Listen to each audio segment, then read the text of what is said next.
when you leave your physical body, remember you're no longer constrained by space-time.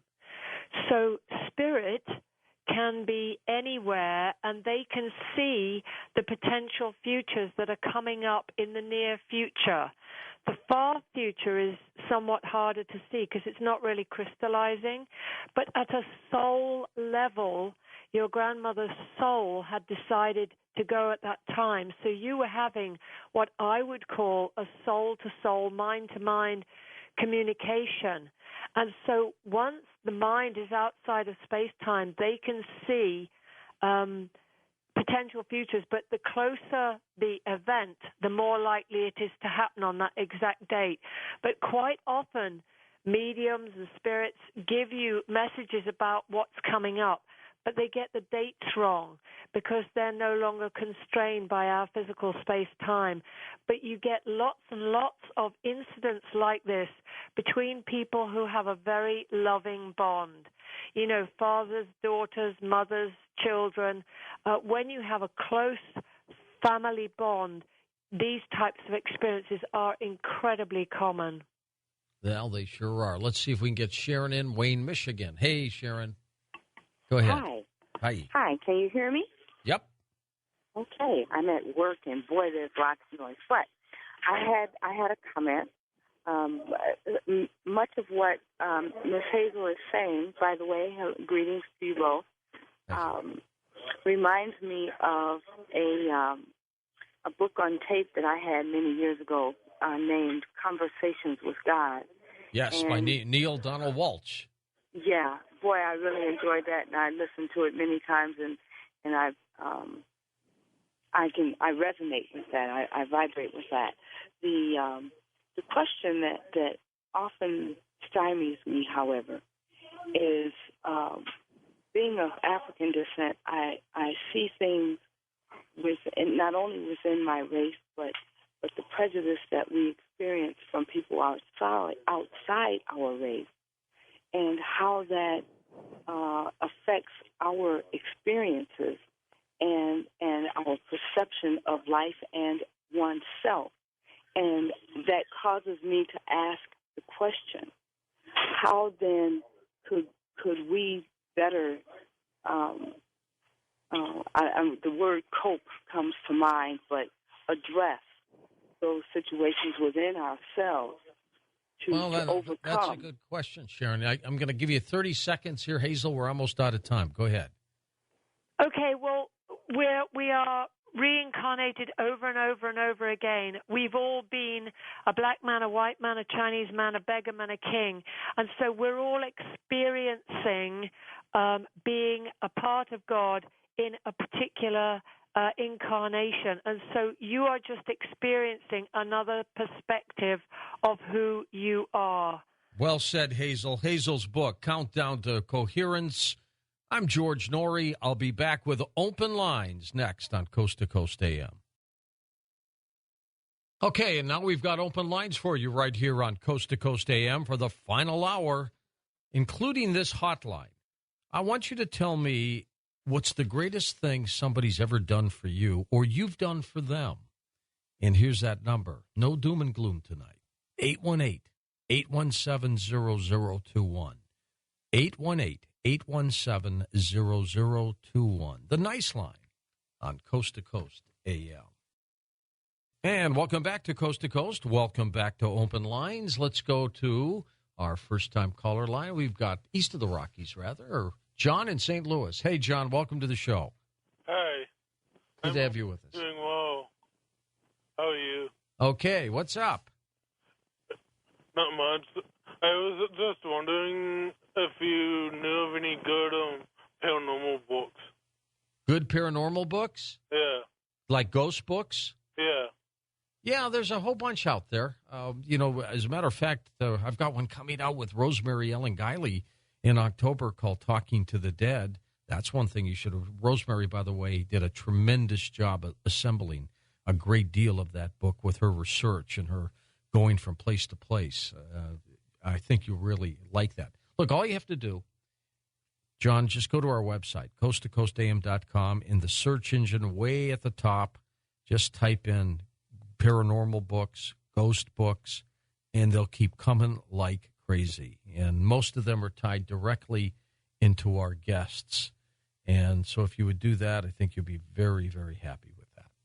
Okay, next up, let's go to San Jacinto, California. Hey, Joe, welcome to the show. Hi, George. I'm a longtime fan. This is a first-time caller. Well, thank you. My father got to know Rod Serling in the early 50s when Rod was working for WLW Radio. Oh. Dad's PR office was very close by. By 1959, Serling had obviously moved to California, had the Twilight Zone on. So I watched Twilight Zone as an 8-year-old, and I decided I don't want to be a paleontologist. I want to be a freelance writer. I want to be a big-time writer. Well, Dad has stayed in contact with Rod, so he says, you have to meet with my son. Joey wants to be an aspiring writer.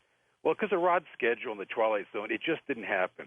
And my dad, who was a pretty persuasive guy, said, Rod, I've got to tell him something. Can you pass on some advice? So Rod said, okay. And he had some general advice and a test that Rod had invented to determine if you can become a writer.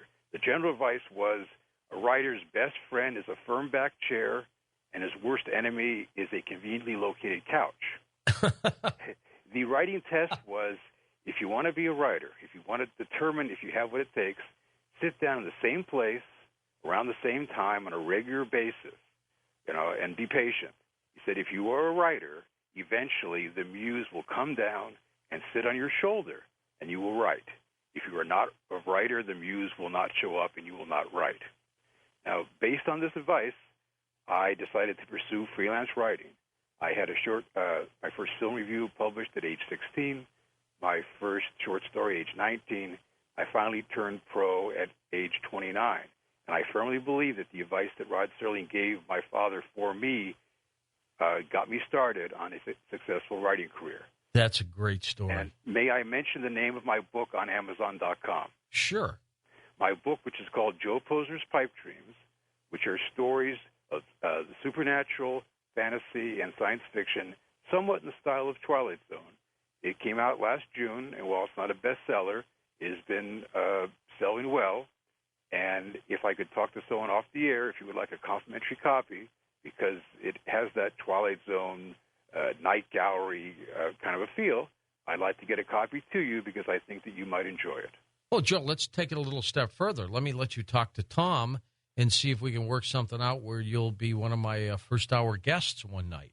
I would love to do that. And by the way, when I was a security guard some years back, your voice and your topics in the middle of the night got me through many a busy or not-so-busy shift in security.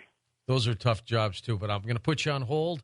Tom, take care of Joe, get his information, and I'm pretty sure you'll be a guest on our show, Joe. That's how it happens sometimes. Let's go to Chuck in Wyoming on the wild card line. Welcome to the show. Hey, Chuck. Hello, George. Hi. What's going on?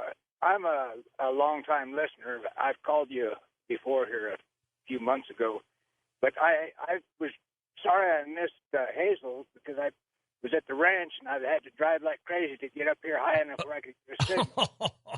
Oh, well, at least you got there. Yeah, I'm up here now. I'm up here about 6,500 feet where I can get a signal. Anyway, what would you have asked her? Pardon me? What would you have asked her? Well, I just wanted to mention I had a near-death experience in 1967.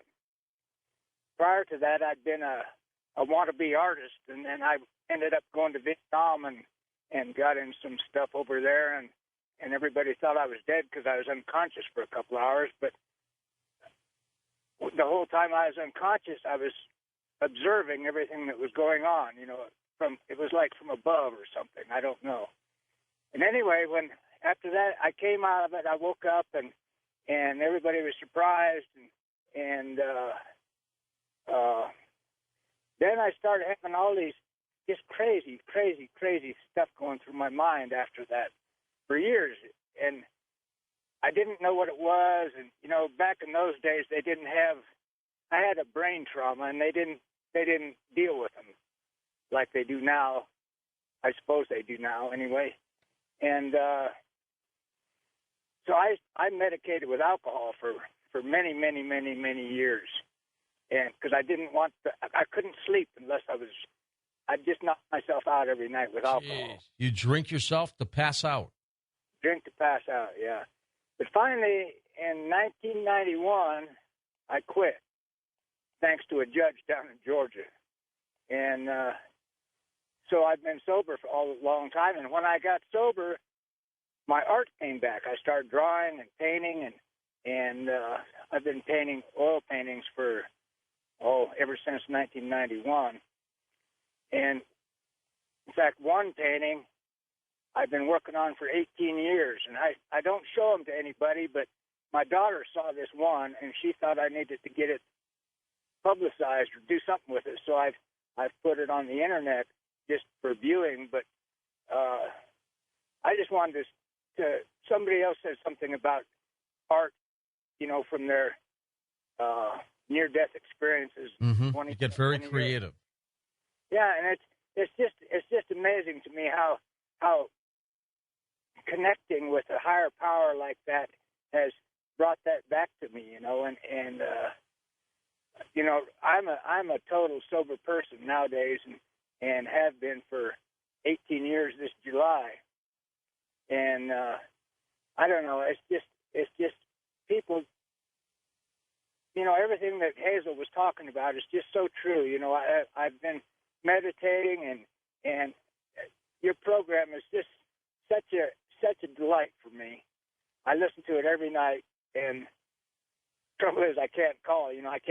Don't have much access. So that's basically all I had to say. I just wanted to get on there and. All right, Chuck. Well, thanks, and be safe going back down the mountain. All right. Well, I've got to just drive in the big canyon. It's all dirt roads, so it's not a problem. All right, you be careful. Turn those lights on. By the way, almost every line is lit except the nice line. Come on, that's not nice. 818-817-0021. What's the greatest thing you've ever done for someone or they've done for you? It's the nice line. Let's go next to Catherine in Wasilla, Alaska. Hey, Catherine, welcome. Hey, George. Thank you. Is it cold there still? Yes. And just today, the Canada geese showed up in my front yard. Now, is that early or late for them? It's exactly on time. Perfect. Right around tax day is when they show up. The shifting poles haven't screwed them up yet, then. Good. Apparently not. Good. Yeah. So what's going on? I was listening. Go ahead. What's going on? I was listening to Linda Moulton Howe 2 weeks ago. Okay. A fascinating story about the woman in Pennsylvania. Yes. Who had 6 visits from a craft, and the third visit had the glittery particles coming down, and a pinkish red light turned on, and it looked like they turned on to a Christmas tree. And then when she got the leaves back into a lab, she said there were little teeny holes in them, and they died as if they'd been living for 6 months. Yeah. I'm pretty excited this minute. I had an idea of what that